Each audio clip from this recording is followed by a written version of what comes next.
Hello people, it's your boy Osman back again with another video. I just want to say Happy New Year to you and your family. Inshallah it is a successful one.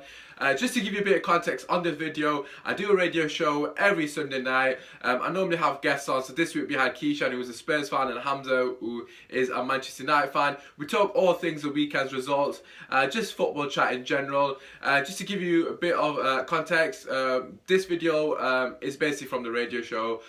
Sadly, the first couple of minutes was cut off, hence why you joined us mid-conversation. So the first part of the show, we were talking about Liverpool and Arsenal and their results. So you will join us mid-conversation, and obviously we'll talk about Man United, Man City, and so forth. Yeah, if you are new here, feel free to subscribe because I do make videos regularly. Also, please let me know if this is the kind of content you enjoy watching, because I'm trying to make as many different videos as we possibly can. I can upload these every week, well, potentially every week. Just let us know in the comments, I guess, if you want to see more of this. Apart from that, drop a like, hopefully you enjoy it, and I shall see you later on this evening for the Manchester United v Newcastle preview. Take care. And then he scored as well, so you can really see. I mean, credit to Emery. He did say in his press conference after the match that they're at a stage where it's just a rebuilding process. They're nowhere near Liverpool at the moment. They're fighting for top four, whereas teams like Liverpool and City are fighting for, you know, higher honours. So yeah, fair play to him. However, if you're an Arsenal fan, you at least want to see a bit of effort, and to be losing by that much, and by the mistakes, it wasn't all to do with Liverpool's great play. It was individual errors. That's probably, as a fan, where that would hurt you the most, and as a manager, because defensive wise, you probably leading up to that game for the whole week, I'm sure they would have practiced set pieces and, you know, all the sort of combinations. So that's probably where it can be the most, you know, upsetting for the manager, the fans, I can imagine. Just regarding some of, like, obviously the defensive mistakes, let's just first and foremost, like, obviously we all know Arsenal fans. A lot of them have been talking about, you know, the lack of sort of obviously defenders, but first and foremost, the amount of injuries that they do have.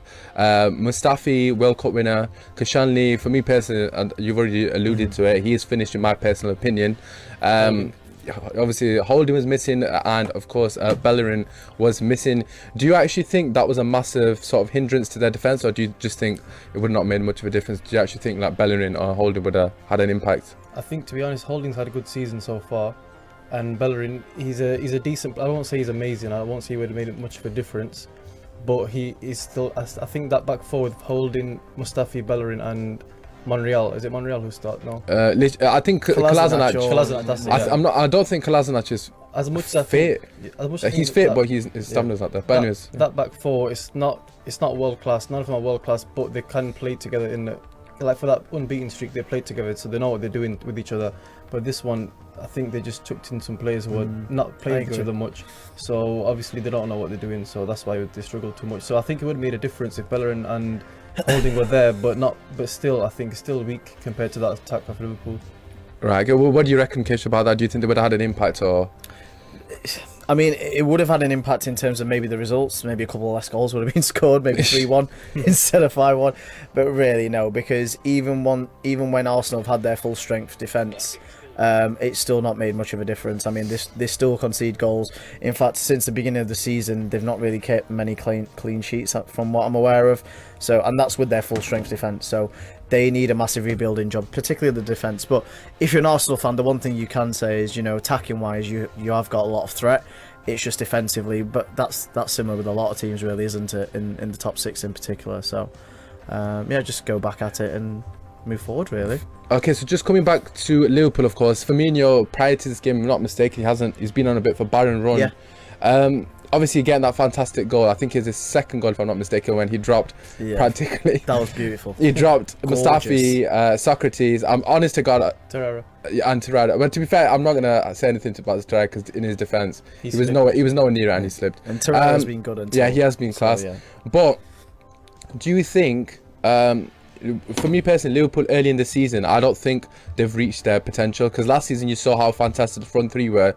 And obviously, I know it's easy to say after the back of this game, but do you think the likes of Mane, the likes of Firmino, the likes of Salah are coming into form at the right time? Unlike Man City, in the sense that they started so well. Peaked too early. Yeah, so they peaked very early. Do you think, I'll pass this one to you, Hamza, do you think Liverpool are peaking at the right time, or do you just think it's a matter of, like, the players are just obviously getting more accustomed to the sort of system, so to speak? League? I think you're right in the fact that they get in at their best at the right time, because the Christmas period is always the part where the guys on top of the table are most likely to finish up there somewhere, at least first or second. So it's the best time for them to actually like play to their best ability. And what you said about City, they're peaking too early. Yeah, to be honest, they've proven it the last two games where they're kind of running out of ideas, but they did get the win today. So if they bounce back and if they can get a result on Thursday, then you don't know what can happen, because it's a long season ahead. So not sure yet. I don't think Liverpool can celebrate too early at the moment. Well, as a Man United fan, you're obviously going to be saying that. Just a couple of comments. First and foremost, Wasim's asked a very good question, and this is something I personally think is lacking not just in Arsenal but in other teams as well. But he said, do you think Arsenal lack basically leadership? We'll pass that one to you first and foremost, Keishan. Do you think there's a lack of leadership? It's just obviously Koscielny is meant to be a leader, but because of his Achilles injury, I kind of feel like that's kind of been taken away from him. I think similar to what you said as well. Like there's not many teams that have a leader at the moment. If you look at today, I think Man United, that you had Ashley Young as captain. Yeah, it's just literally and passed you would never about. class him as leader. I think gone are the days where you have the likes of Roy Keane, Patrick Vieira as your diehard captains. We just don't have that in football anymore. And I also think that the role of a captain in football nowadays has dropped dramatically in general. I don't feel like the importance is as much as they used to be. Having said that as well, I think he did try to sign. I think that's why probably he might have signed Lichtsteiner beginning of the season. Experience, isn't winners' it? experience. You know, Switzerland. They have got experienced players at the back though. If you look at who, I know that you would say Socrates maybe. Yeah, he exactly. Could be, you know, they have Socrates, experienced player. Yeah. Mustafi, of course, World Cup winner. Kolasinac. Yeah. You would associate with someone who must be someone who's quite vocal in their dressing room. And of course, like I said, Lichtsteiner. So they have got people there. Do you think it's as simple as just a lack of leadership? Because I suppose in the Liverpool team, you've seen with Virgil van Dijk, he's been that commanding leader from the back, and it kind of has just instilled that sort of positivity throughout the whole team. Do you think in January, obviously January is like basically around the corner now, would you say that's probably the most important thing for Arsenal? But again, that's something that's been said about Arsenal for years. It's probably been since 2007, 2008 when they lost Gilberto Silva at Arsenal and they let him go. After then, they've not really had a leader in that team, and that's just been the same. Do you think, just to flip this onto you, Hamza, as well, I understand what you're saying. Gilberto Silva, for me, was the one that stood out the most. Yeah, he was the last one. Yeah, I would agree with that. But just to counteract that a bit, obviously, I know Van Dijk's the leader for Liverpool, and you argue some of the other players with their ability. But Man City, for me personally, there's not really. I know Kompany played today, but he didn't play last season. No. Realistically, I wouldn't really look at anyone in that Man City team and say they've got a standout leader, but they were still successful. So do you actually think it has that much of an impact on the team, or what do you actually think? To be honest, I don't know, because with Man City, there's just too much good players in that team. Like everyone can play with the ball. Everyone knows what to do in that. So I think in a sense, they're all like, they know what they're doing to that much extent that they don't really need a leader to tell what to do. With Liverpool and with Arsenal, I think Arsenal definitely needs someone who they can look at for inspiration. But like you said, for Lichtsteiner, he's experienced, and fair enough, he could be a captain. But if they look, I don't think he's good enough to play. To be honest, that's what I mean. He's not good enough. So in that sense, they need someone who's good enough and captain. So they're like, you can look at him for inspiration. Like, this guy, look what he's doing. Look what he's doing with the ball. Without the ball, look how he's running. That's a good player. I want to be like him. He's my leader. You know what I mean? Speaking of inspiration, there is one person that is been in the headlines for whatever reason. Mesut Ozil, of course, not playing again due to injury. Due to Fortnite. I don't know. I don't think anyone knows the actual reason. Obviously, we don't know what's going on behind closed doors. Just touch upon the Man City point. For me personally, if I was God forbid, but if I was a Man City player, you would look at players like David Silva. The guy's he's practically won everything in the game. I know he hasn't won the Champions League, but he's won pretty much every other sort of accolade you can win. Obviously, he was a part of Spanish Even De Bruyne dominance. Yeah, as well. But more David Silva in the sense that you look, I think the term leader is completely different now, because back obviously we used to have Vieira, those kind of players, but now you kind of look at a player and think, you know what, look at David Silva, the way he's playing, it like you said, it does inspire you. So I think in that sense, also don't have enough players that are capable of outstanding moments. I know Aubameyang had those 2 moments against Spurs, and obviously Lacazette when he scored the 3rd goal. Minus them 2 players and Ozil, realistically speaking, do you actually think they have enough quality in that team to actually be competing with the likes of Liverpool, realistically? Not yet. No. I think, like I said earlier on, top 4, yes, because if you look at the quality, if they have a full fit squad, you've got the likes of Aubameyang, Lacazette, Ozil, Mkhitaryan. as No, a front they're four. not. They're not fit. None No, of them but are I said though. if they're fit. Oh, sorry, if they're fit. apologies. So, Yeah. you know, as a top 4 challenge, yes, but as a title, no, because for me in particular, They're very far off the title. yeah, I think for even a Arsenal fans title, would agree you with need that. almost a complete squad. And even if you look at their goalkeeper, for example, Yeah. like Leno has made a fair few mistakes this season. Yeah, in he's terms been of just very suspect. coming onto the ball to try and catch it. Yeah, yeah. And obviously, Czech is now. I think they're letting him drift away. Yeah, yeah. So there's a lot of work that needs to. There be done is to a that lot of squad. work. So, Yeah. just obviously before we go on to sort of the Emre debate and all that kind of stuff, just want to touch upon some of the things that we've got. Another question here from Raj regarding Salah's penalty and I believe the Lovren penalty. Just before we go into them, I have to point out, and this isn't me being a Man United fan saying this, the incident against Newcastle when Salah dived. In my personal opinion, I know that term dive isn't used as much because the pundits on Match of the Day didn't want to say he dived, but we won't touch on that too much. But what did you make of the incidents against Arsenal? Do you think the Salah was a penalty? We'll start with the Salah one, Hamza. What do you reckon? That's the only one I saw, so that's the one I can comment on. The Salah one, in my opinion, it was a penalty when you look at it, because I think it was the Socrates. Yeah, it was Socrates. yeah. He didn't get any of the ball at all, but Salah did make the most of it, and he went down very easily. So in a way, you have to give it because he didn't get the ball. But I can see why Arsenal fans and players would be like angry with that, and I can see why they would be like, no, that's not a penalty, that's a dive. But I can also see why the referee gave it, because he didn't touch the ball. Yes. What do you reckon?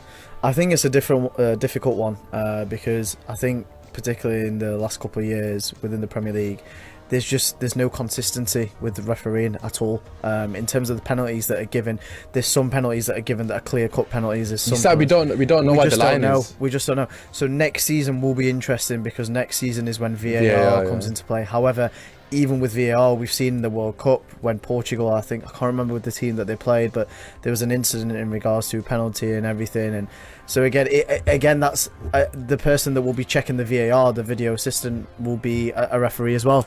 So, you know, there'll be a lot of debate in next season, I believe, particularly for decisions such as penalties, offside, onside goals, and so forth. No, as well. that's a very valid point. I think VAR, obviously depending on how it goes, will be a massive part of that. Just moving on to the second one, Kolasinac pushing Lovren. First and foremost, just before obviously I'll pass on to you guys, I don't understand why he's doing it. Like, it's so blatant. Like, I know it happens consistently throughout the games, and I'm not going to sit here and say it's a penalty, because realistically speaking, if you give that one a penalty, you're going to be giving 5 penalties a game, because it happens that often, especially in the box, from corners. So it happens literally all the time. However, I just find it a bit ridiculous that he's done it. So Hamza, what do you reckon? We'll start with yourself. What did you make of? Oh, you haven't seen it. You haven't seen it, Keisha, and we'll pass that one into you. What do you reckon? For me, not even Lovren. You don't even need to talk about Lovren in this situation because for me, what is Kolasinac doing? Does this come back to the sort of leadership argument? Again, what is he doing? Because the thing is, he knows where the referee is. He's got a clear view of the situation. That is just stupid. I don't understand what his thought process is. And yeah, referring to what you said, that could be a thought of leadership. Your team are bang behind it now. You're a couple of goals down, and the last thing you want to do is to give away a sitter of a penalty. To be fair, at that point they were still in the game. Exactly, really. and it's just so stupid. I mean, there really needs to be something done, because we do see it a lot of times where people are doing it, and it's just silly. It's stupid, really. But again, although the way Lovren dropped, I know. I was just about to say it was so. It was hilarious. Yeah, it was pretty funny. But again, Kolasinac actually needs to have a look at himself. And if I was Emery, right now, I would literally be sitting him down and say, "Come on now, you can't be doing this. We're already bang at it, and you're doing something as silly as that. Yeah. When the game's still in there, it's still for them to get something out of it. So it's just stupid, in my opinion." Just regarding Emre himself, obviously you touched upon him there, being frustrated. Where's your standpoint on, is it Emre's fault? For me personally, I think it's a bit of both, because in the sense that obviously the manager has to set up the team. You've seen other teams go and frustrate Liverpool at Anfield, although it's not an easy thing to do. Like for example, at Burnley, they've got obviously the quality of players Burnley have got compared to Arsenal is nowhere near as close.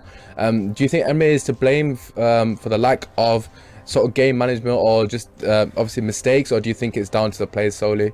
Hamza, we'll pass this on to you first. I think it's a bit of both. First of all, the players should be avoiding their mistakes, because they are just terrible mistakes. Emery, I think you have to give him time, because he's done what he can with the team he has, but he needs back in the summer.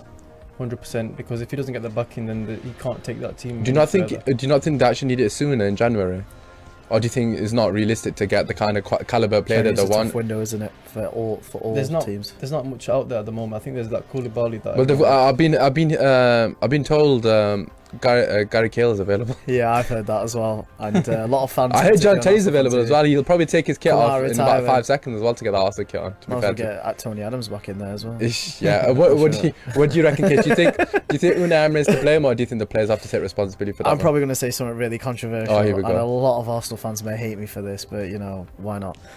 For me in particular, I really don't see the difference between Wenger being manager of Arsenal and Emery at the moment. If I'm completely honest, because I don't agree with this at all. last season they weren't keeping any clean sheets with Wenger there. They were still scoring goals. They were still playing flamboyant football at times, right? Okay. This season, it's been the exact same. Now, the only difference that I would say is the players are working harder and they're tracking back and they're having a better performance. However, if you look at every single team, once a new manager comes into that team and that setup, players are naturally going to try harder. We're probably going to touch upon this later on with Man United. You can see the stats with Pogba, all these other players, how, they're more distance run and so forth. And I guarantee you that if you do the same thing with the Arsenal players whilst Emery's being manager, it's going to be more distance run, more chances created, blah, blah, blah.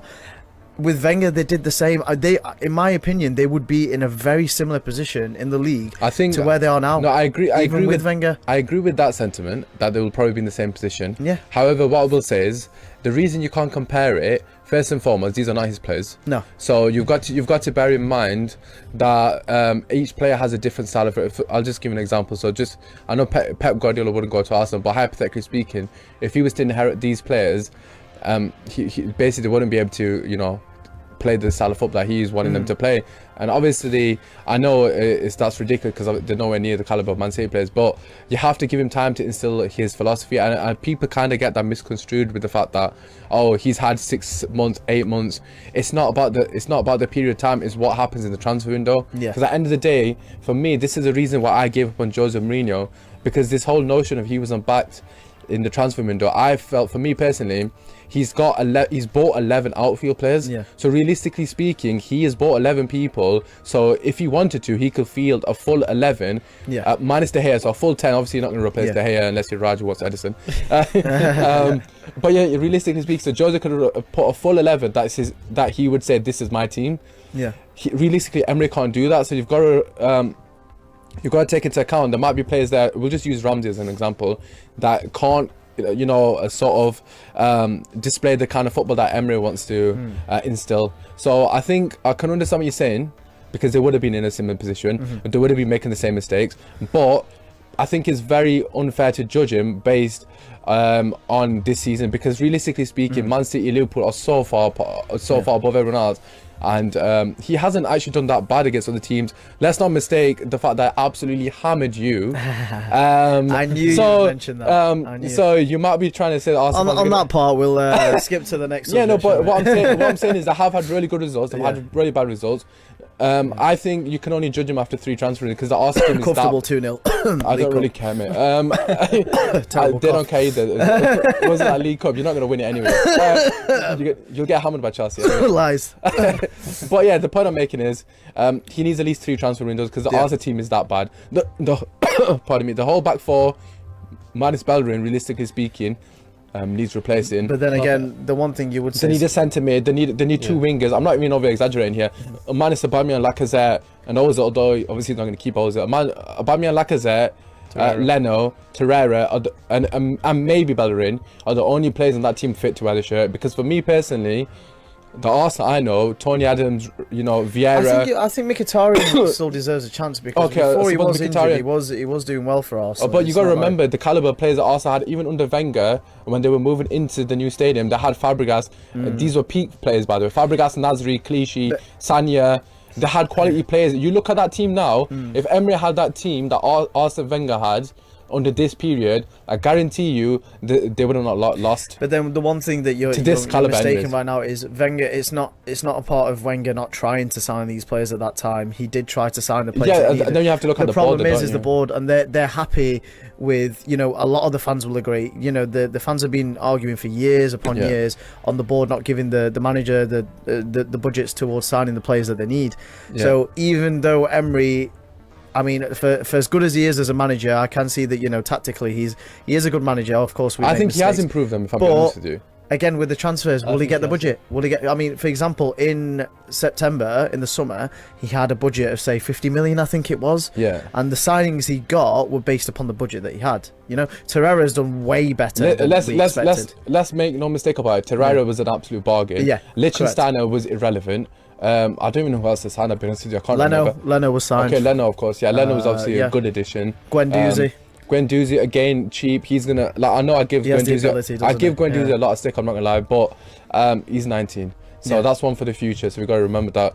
But what I'm trying to say is, although he needs to take a bit of responsibility for the lack of organisation, you've got a World Cup winner in there. You've got Yeah. Koscielny in there. He's an unbelievably experienced international. Yeah. I know he's come back from injury. You've got Kolasinac and you've got Liechtenstein. For all those players, they've probably got like 500 international games And between for them, me, just and to they haven't got quickly- any game for management. me, just to quickly butt in, I know we might not be discussing too much about We've this. literally got 40 Yeah. seconds. Just so But you know. with Ozil, if Emery decides to let him go, for me in particular, that will be a massive mistake. I agree with that. I know his work ethic agree. sometimes lacks. However, in today's transfer market, do you think how You're much not going is to that get going to cost? Yeah, to replace a player of that caliber is going It's to cost gonna about cost 80 million, and like we've just And can alluded Arsenal to, afford that? they're not going to pay it. Even Exactly. if they can afford it, they were dying to pay Aubameyang. And Because look even at his the sell-on difference he's value made. now is not going to be too much, so you're never going to get 80 Yeah, million they're not. for him now.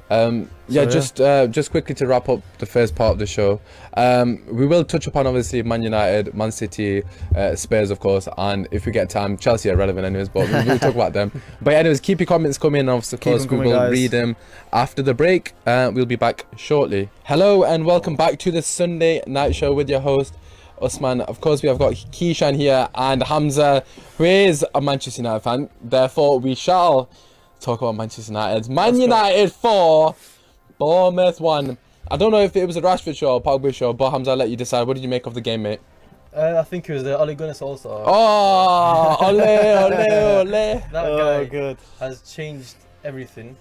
Okay, we're getting carried away. We're the best club in the world again. We're probably going to Champions League. Okay, just before we go into this, right? This is sarcasm, by the way. Just It's so you not, know, it's not. it's sarcasm from me, anyways. Go on, carry on. Anyway, so today we won 4-1. That's another 4 goals. Probably win 5-1 next week, and then we'll carry on to score loads. We've of got goals. Spurs the week after. You went a bit quiet after that. That's when you get battered. Anyway, so yeah, so it was obviously a good game. We come out the blocks firing straight away. We scored early. Was it in the 3rd minute or something? 5th minute, Paul Pogba. Got to talk about the skill. Rashford. You must have been watching Ronaldinho when he was younger. That skill on the Honestly. wing was absolutely filled. It's What- all confidence. What have you made of Rashford though? Because obviously we've been very critical. Yeah, Both of yeah. us have been unbelievably critical of Rashford. We've always said that he's had the poor decision making and he's very inconsistent and he can lose the ball too easily sometimes, but he looks a different man. I think the main thing down to it is his confidence. Oli has just said to him, you know what, you just go out there, you play, you enjoy your football. He's got a smile on his face now. He gets the ball and he looks up and he wants to attack. Before under Jose, he'll look up and he'll be afraid. You can just tell if he loses the ball, he'll look back at Jose and see his reaction.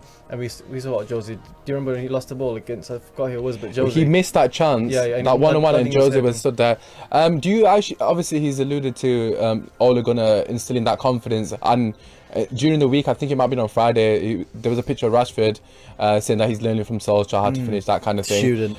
Yeah, basically. Do you think it's as simple as instilling confidence? Because it's not been a small change since Jose's been. It's been a huge change, not just in Rashford. Obviously, we will touch upon some of the other players. But do you think it's as simple as just instilling confidence into the players? I agree with that. It is literally just confidence. If you look So would at, you literally put it just down if to the you look at confidence? every one of his press conferences since he's become officially the Man United manager till the end of the season, he hasn't said anything wrong to the media. Yeah, Everything he it has said, has been for pretty much example, he's talked perfect. about players being on the bench and being unhappy, and he said, well, no one knows that better than I do because I spent majority of my career on the Exactly, bench. yeah. So he can't say any wrong at the moment. So He's a fan favourite Yeah, as and well, everything- to be fair. It does and help, if you but look at it, it's like Arsenal getting Henry, isn't it, really? yeah, and the other thing that helps him a lot is if you look at the players such as say Pogba, Lingard, Lingard, and a couple of the others, he managed them at youth level. Yeah, he did. So there's not many people that know Pogba, for example, better than him and what works Yeah, for no, him. that's a valid point, And that. one of the changes that he's made to Pogba in particular is his attacking position. He has got a free role in that team now. He's got so much freedom to play with, and United fans are clearly seeing the rewards from it, and the team themselves. Do you think? Obviously, there's a lot been said about Pogba. Before Yeah. we go into obviously his man of the match performance, do you think he gets fair criticism for his performances now? Because a lot of people are spinning it and saying, "Oh, why is he playing this good now?" And obviously under Jose Mourinho, he wasn't putting the effort in. He wasn't really contributing to the game. You know, even little things like passing the ball effectively through the lines. You know, things that, regardless of what the tactics are by Yeah. the manager, you still should have that as a player. So, for example, like Paul Scholes, even if he was playing under Jose Mourinho, he still would be pinging the ball forward into the channels, Yeah. etc., etc. So, do you think Pogba deserves a criticism, or is it? Do you think it's unwarranted? I feel again like it's a bit from both here, the manager and the player himself. I think Pogba seems like the sort of player that he needs a bit of love from the manager to Yeah. show him that, you know, that it doesn't matter if you do make a mistake because you can come back from it. And again, that's the same with a lot of players that were managed under Mourinho at United, where particularly, for example, Luke Shaw. If Yeah. Luke Shaw made a mistake, he would look back to the dugout and see Yeah, yeah, no, Mourinho's face. absolutely. That would happen. Whereas the players under Solskjaer, they know that if they make a mistake, they just get back up and continue. And I think that's the freedom that he has given to every single one of them No, players. absolutely, I They think can that's a express good themselves, and there's no better example than Pogba and Rashford, because Rashford, he would have never done that skill over under I mean, Jose, for let's me, be honest. I thought that he chance. had declined under Mourinho. Yeah, no, same. I And in the would space of 2 echo that. weeks of Solskjaer being there, He looks like you a think, will beater, yeah. What's gone off here? What has He happened to scored this that player? unbelievable free kick as well. to be Is fair. I mean, credit has to be given to Solskjaer to an extent, definitely. The players, of course, but for the confidence that Solskjaer has instilled in those players, I mean, you are right back in contention now for top 4 now. Yeah, I no, mean, I make would, no mistake I about would that. say it's just slightly early because, like I said, I know we joked about Yeah. it, but we have to beat Spurs for me to start thinking about it because Yeah. I think we're still really far behind Chelsea. But if we beat Spurs, then I can because I don't think Chelsea are playing that well. So if we beat Spurs, then I would say no. I'm expecting I'm expecting Chelsea to drop points against Spurs. So then potentially we might Yeah. make ground. But just regarding obviously what I've said about Pogba, his lack of effort under Jose. For me personally, what I would say is, yes, I agree with people saying that. However, you've got to have the sort of system to bring the best out of your players. You saw at Juventus, he had a free role. I know he was with world-class players such as Pirlo, and I think Pirlo and Vidal, if I'm not mistaken. So he had the license to do that. But at the same time, it's important that you have the system. A perfect example of that is Kante. You know, he's not playing his right position right now. I think he's on the right side of right centre mid, and you've seen that it is affecting his performances. But just coming back on United, Matic, Brilliant. He was- again, somebody we've both criticised heavily, and for me personally, I'm going to stick by everything I've said about him. But I think he's a perfect example of somebody who loves Jose Mourinho, who is now reaping the benefits of the new system. Yeah. So Hamza, I'll let you talk about Matic. What have you made of him so far under Ola? Yeah, I think he's clearly been told to get the ball and just pass it straight away. Under Jose, he would take 1, 2, 3, 4 touches. Sometimes, Literally. Sometimes even 5. Like, we was screaming at the TV, me and you, all the time. Like, what are you doing? Pass the ball. He slows down the play. That was under Jose. But now, Yeah. he's clearly been told, you know what, your job is to block the passes, make interceptions, make tackles, and just get the ball and pass it on to our quick players, and they can counter from there. So, and he's been doing that. He's done that today. And honestly, I think if it wasn't I think he Pogba- was. Yeah, I was. If About, it wasn't Pogba, I think Matic was. I was unbelievable. gonna say that as well. I think Matic was man of the match. That's what I was gonna say. Yeah. And I know Rashford and Pogba got the highlights, but I think Matic was not class. only was he making blocks, he was making these forward passes into the channels that were making the wingers benefit from them. So I thought He brilliant. actually passed it to myself for one See, goal. this is how you know a team is playing well, because you can't even pick the man of the match. Yeah, no, there There's was 3 or 4 different Rashford. contenders. Rashford could have easily got it as Yeah. well, to be fair. But I suppose Pogba stole the shot. And that's how you goals, know, because there's not a assist. standout in your team at the Yeah, moment, no, 'cause that- everyone's that- just performing. That is the most important thing. But just a couple of things that we do need to. Obviously, we've spoken about the positives. Defensively, first and foremost, Bailly getting a red card. He should have got red carded earlier. It was definitely a penalty. I don't understand why the ref's not giving that. Obviously, I support Man United, so I was happy he didn't. But it's 3-1. If they score from that penalty, then it's 3-2, game over, down to 10 men. We got lucky, I'm not going to lie. Although we deserved to win, the referee let us get off. But coming back to defence, Hamza, I've got to ask you, mate. Absolute shambles. Even under Solskjaer, under Jose. I think How can we improve that? That's one thing that the managers, the attacking side of the game, that can be changed because we've got the players for that, but we haven't got the players in the defence. So do you think that comes down to personnel more than tactics or organisation? fair enough, you can organise it more and you can be like more as a team in defence. However, you need the players to do it. So like, for example, Alderweireld, Maguire, even though I think Alderweireld is probably easier shout than Maguire. For example, one of them having a partner with like someone like Bailly or Lindelof. I prefer Lindelof, to be honest. I prefer Lindelof because I think he's a bit more intelligent than Bailey, and Bailey's a bit rash, as we saw with the red card. I do like Bailly though, I've got to say. I like his bravery, and I like what he can do on the ball. He's a bit composed, isn't he? But yeah, like you said, the defence is too poor at our defence at the moment. We need to make signings. We have to. Right, I agree with that. And another player, again, coming off the bench, like you alluded to, obviously Solskjaer is the most bench player, so to speak. He's come off the bench, he scored a goal, somebody he's heavily criticised. Again, to be fair, it sounds like me and Hamza criticise everyone, but again, I criticise him. I know a lot of United fans criticise him. Lukaku taking his goal, it was a bit weird, but he took it well in the end, I guess.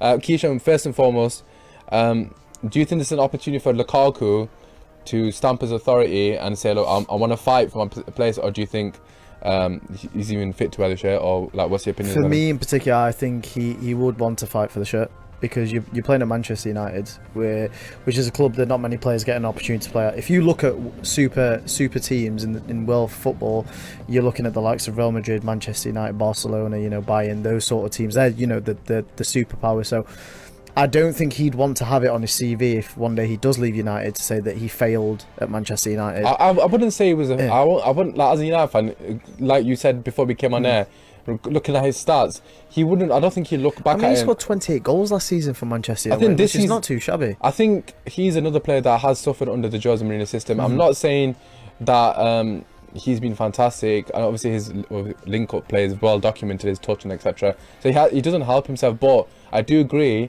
that he will flourish under the system, because he will score, like he does for Belgium. He will score goals, won't he? But he won't get in the team at the moment, I think. Do you think he should be in the team, Kish? Not at the moment. I mean, not at the moment, because I think why you got to remember Sanchez is not playing. Why change something that isn't broke at the moment? You've got three of you've got Rashford, Martial, and Lingard, I believe. That's correct, yeah.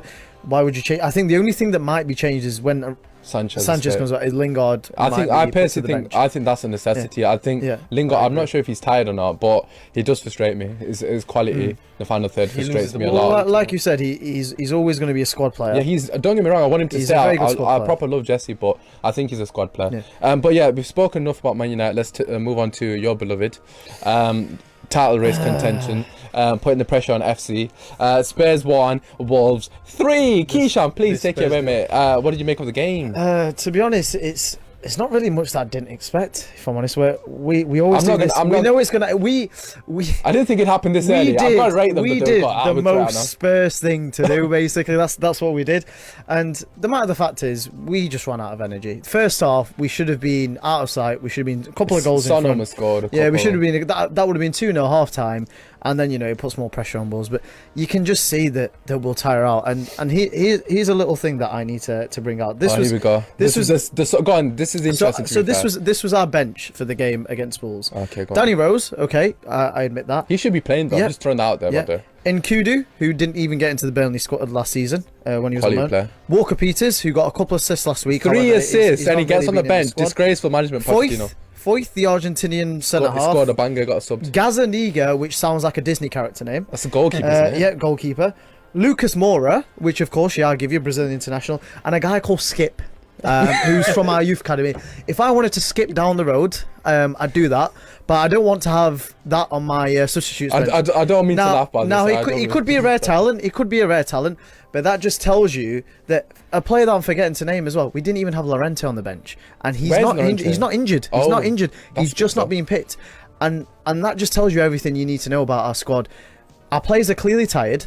We're losing Son in January, who's going to the Asian Games. Realistically speaking, he's going to be which means that Lucas Moura is going to take his position. To be fair, you're not going to get top 4, are you? Oh, we will get top 4. No, seriously, I'm not even joking now, because realistically speaking, well, not realistically, but hypothetically speaking, if Man United beat you which is a possibility because just your team's tired, like you Yeah. said. If we beat you, we got 7 points behind you, right? Yeah. Bear in mind, if Arsenal win, they would be literally 4 points behind you. Yeah. So technically, you are in the race. I know I was gonna ask you about being in the race for the title, but if you lose Son, Yeah. like, and Dele Alli's injured, like, you've literally only got Eriksen and Kane. But then that's where for us January is very important. I mean, we still Do got. you think you need to buy? Do you think you will buy players? Do you think you need? We still players? got the likes of, say, Lamella and Lucas Moura to come into that first team. So, you know, Lucas Yes. Moura, for example, has Yeah. proved his worth this But do you season. think they have the capabilities to replace someone like Son, who's been so prolific? Well, the one thing I would say is, even when Son wasn't in our squad for the first month and a half of the Yeah, that's season, true. and we'd had the best start to a Premier League season And you were like without fifth. Son. I mean, we weren't playing well. Yeah, yeah. But it was still one of our best starts of the season. So, you know, it's not to say we can't do it. I mean, every season people say, "Oh, if Kane doesn't score, no one else scores."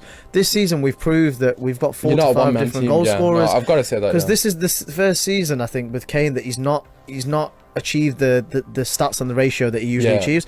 But that's been helped by the fact that other players around him have chipped in. I've got to say though, I think this. I know this can sound a bit ridiculous, but I think this has been Kane's best season.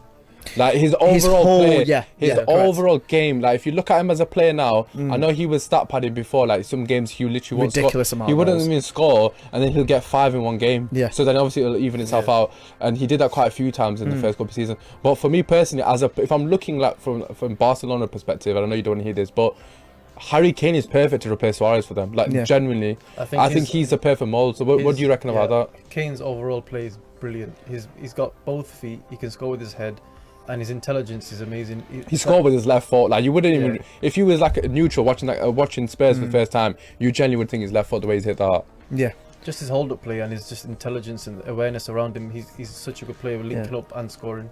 I think he's perfect. I think we will get top 4 there, and the only reason why I say that is purely because of our manager. To be I think honest, Pochettino knows what he needs to do to yeah, get no, to I'm not discounting that. He'll be ours next I think you'll get top 4. To be honest, I had you in the title race. I'm not gonna lie to you. Although I didn't think you'd No. I didn't think you'd win it, but I think I never be saw close us in the enough. title. Even though I think the last couple of years has been our opportunity to go in the transfer window and stamp our authority, just like Liverpool did, for example. Yeah. But unfortunately, with our new Yeah, stadium, yeah, exactly, we don't not the have the money. capacity, and we've not Similar had that to capacity Arsenal, for a while. you're not going to invest. Let's be honest with Our you. record signing has been Davison Sanchez, which cost 35 mil. Oh, is that all time? Yeah, that's all time. Oh wow, I didn't So know that. just shows you, and that record had just been beaten by when we signed Lamella Well, from we the bail paid, money. well, we paid 40 million for Matic. so- Exactly. So there you go. That- And you there paid you- that's the level, 75 for Lukaku, 19 Ah, you don't need mil to tell for us about Lukaku Pogba, price tag. you know. Okay, anyways. On that subject, yeah. Pogba's worth every penny. Anyways, let's move on to Manchester City, a team that is in the title race, according to pundits.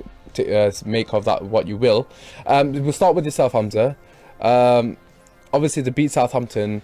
A bit suspect at the back. I don't know if you've seen any of the game. Obviously, they went ahead. Good goal. Bernardo passed it to Silva. Whatever, Silva. They conceded a bizarre goal. Højbjerg, I think it was Zinchenko. Yeah. He passed the ball basically across his goal. Højbjerg intercepts it. He takes on the play with ease, pings it into the top bins, and then after that, they looked rattled. Like I know they were still the better team. Don't get me wrong, but they did look rattled. If they didn't get that goal before half time, the 2 goals before half time, Yeah. I didn't actually know what was going to happen. Although they had the best team on, so. Although I haven't seen the game, so I can't judge on the But game. what have you made of Man City in general in this period? Because obviously this is the first game back with Fernandinho. Do you think he's been a massive miss for them, or? He has been a miss because we know what he can do. He's a top quality player. But do you think it's okay for a team of City's caliber to, like, let's be honest, right? Last season, everyone was saying they're the best team in the history of the Premier League. They were missing one player, right? And don't get me wrong, he's a pivotal player to that team. But you know, you think about it, people saying they're the best team ever, That's a disgrace. and they're missing one player, and they literally capitulate. I So don't think it's that.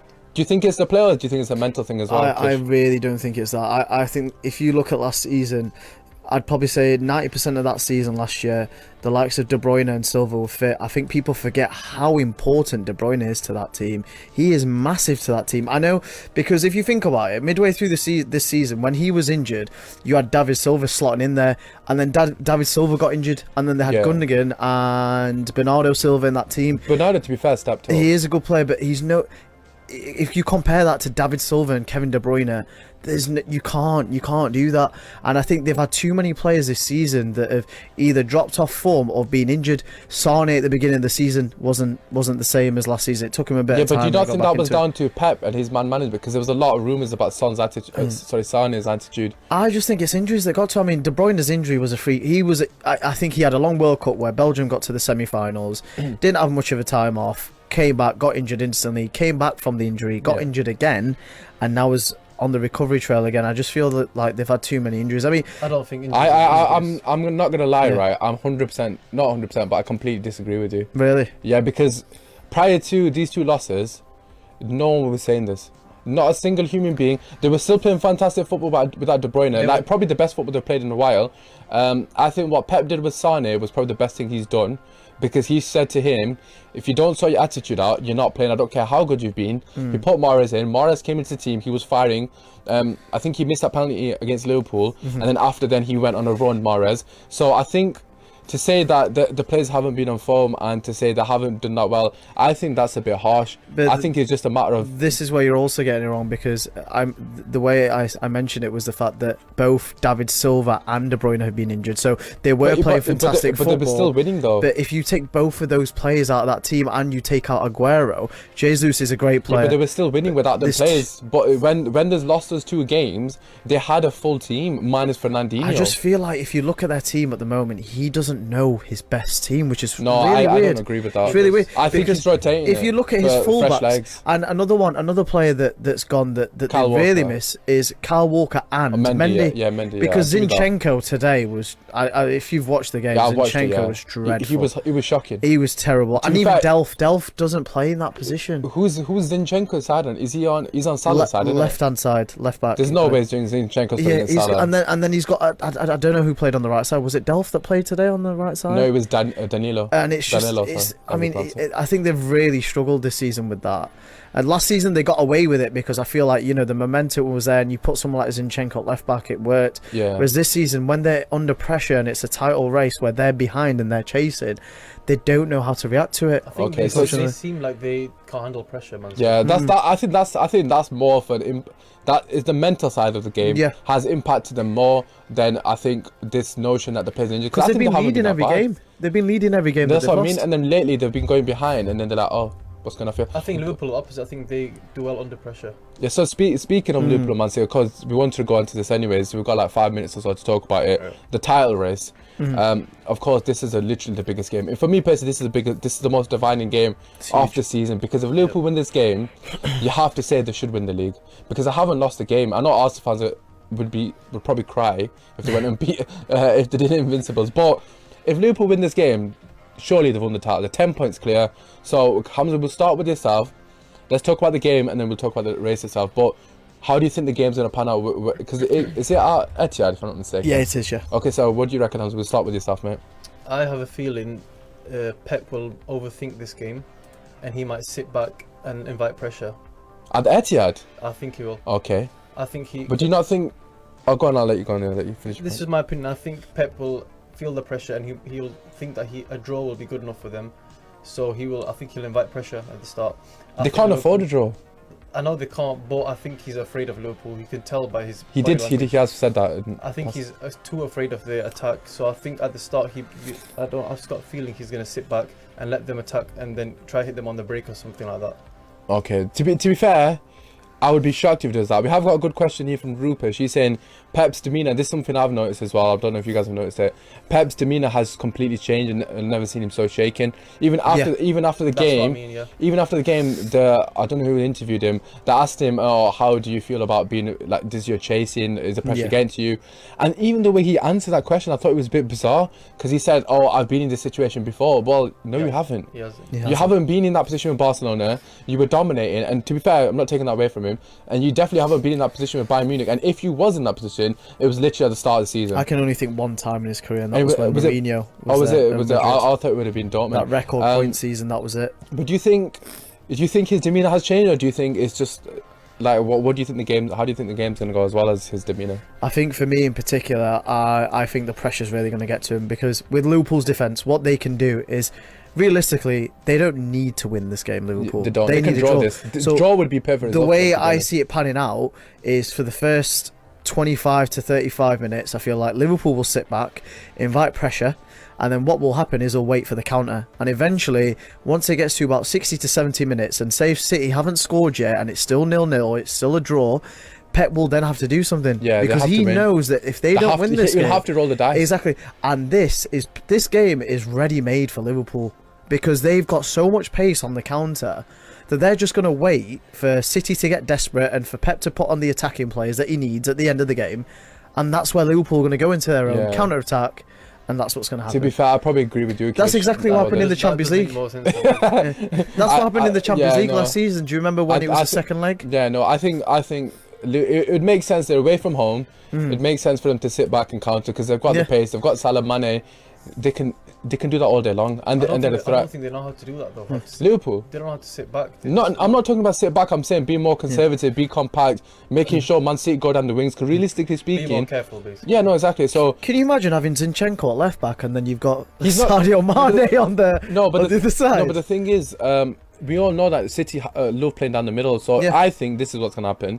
It's going to be compact. It's going to force them down wide, let them cross the ball into, because there's no way Aguero's winning Van Dijk. No chance. Even Lovren's not going to get out beaten by Sterling. The only issue with this is if they get to the byline, but they haven't got the fullbacks. Like you've said, Man City haven't got the fullbacks. For me personally, Kyle Walker has to play this game.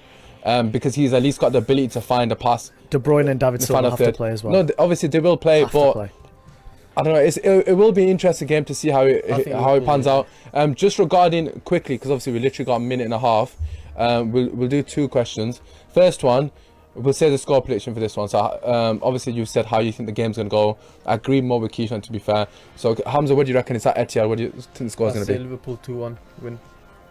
You're going 2-1. What do you reckon? I'm gonna go for Liverpool 1-0. Wow, you both back Liverpool.